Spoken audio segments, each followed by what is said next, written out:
Good day to all the readers and viewers. This is myself, Maries Leroux, and Valdi Volskink. Valdi, we are counting the sleeps. It's almost December. Absoluut, en ons kan nie vinnig genoeg dankie sê nie. Dit was 'n moeilike en 'n lang jaar.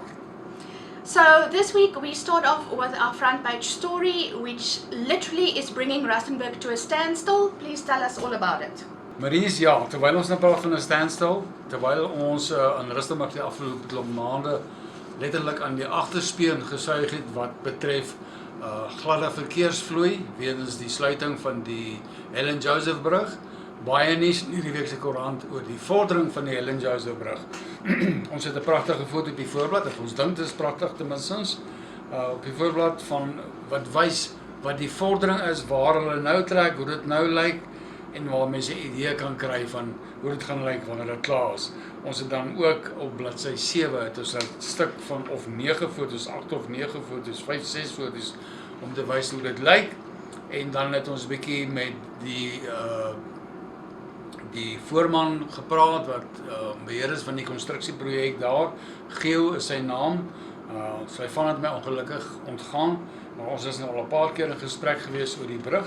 Geo laat my elke keer toe om op die brug te gaan met my kamera, foto's te neem, vir die mense te wys hoe lyk dit daar en gesels oor vooruitsigte. Ons kan niks sê nie, want alles is, soos die Engels sê, off the record, maar soos dit vir ons lyk, is dit nie heeltemal onmoontlik dat Rustenburgers dalk 'n goeie verrassing te wagte kan wees nie. Dis nou met betrekking tot die heropening van die brug, wat amptelik geskeduleer is vir 30 Julie volgende jaar. Ons dink dit gaan dalk so 'n bietjie vroeër wees, maar laat ons nie onsself in die moeilikheid aan praat of vergeel in die moeilikheid kry nie. Kyk gerus bladsy 1, bladsy 7. Then just when you turn the paper to page 2 and 3, we have the issue that has now officially been declared a national disaster, and that is after the national shutdown on Friday last week, that of gender-based violence.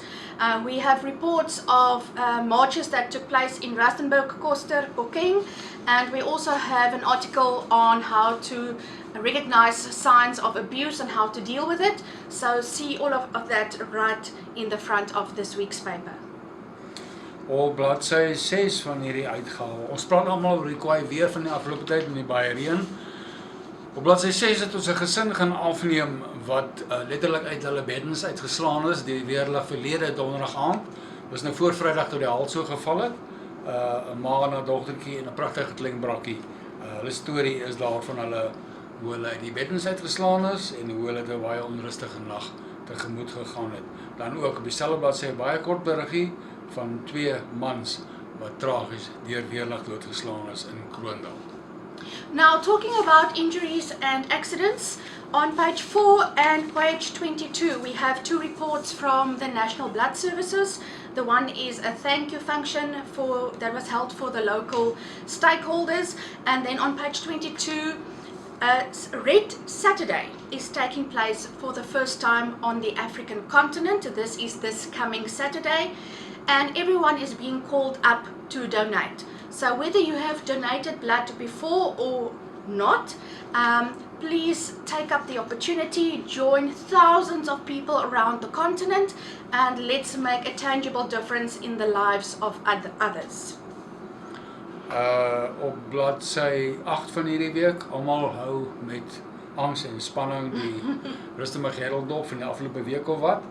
Die wenners van die Sun City Rustenburg Herald kompetisie. Ons maak graag bekend dat Akira en Mohammed Gevoor, ek weet nie of dit die regte uitspraak is nie, jy sal dalk beter weet, het die kompetisie gewen. Hulle twee gaan lekker baljaar by Sun City so in April se kant in die eerste kwartaal van volgende jaar. Baie geluk aan die wenners en baie dankie aan almal wat deelgeneem het.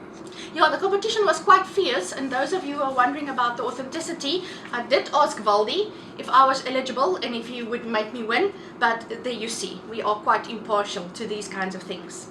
Then lastly, we have some school news of my former workplace, which is Nyaville Secondary School, and we have an article on their peace education. So we would like to invite schools in the area to read all about this and see how it has changed the school and the perspective of the learners, and invite other schools to be involved, get involved, find out more regarding the HWPL organization.